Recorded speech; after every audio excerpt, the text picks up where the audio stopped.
Now we come upon an interesting situation called the removable discontinuity. It's one of my favorite, coolest things.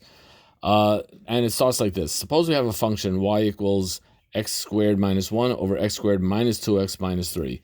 Well, first thing I want to do is factor it. And when I factor, notice I have a factor of x plus 1 on top and x plus 1 on the bottom. So this is kind of the same thing as y equals x minus 1 over x minus 3, and that's something we know how to graph. We're going to graph that in a second. In fact, just give me a second to graph that. However, when x equals negative 1, that's not part of our domain, because even though it kind of canceled over here, but originally it was not part. The original function, the x plus 1 was there, and if I put a 0 for x, I get a 0 on the bottom, and even though I have a 0 on the top, it's still undefined. So I get the graph that I'm used to. I have a thing, asymptotes here. So that's 1 because 1 over 1 is 1.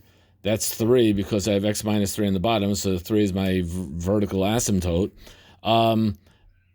The only thing is, and everything is cool the way I'm used to it, the only thing is, when x equals negative 1, it's undefined, so I just have to pluck a little hole there. I can't have a value when x equals negative 1. That's just the way it is.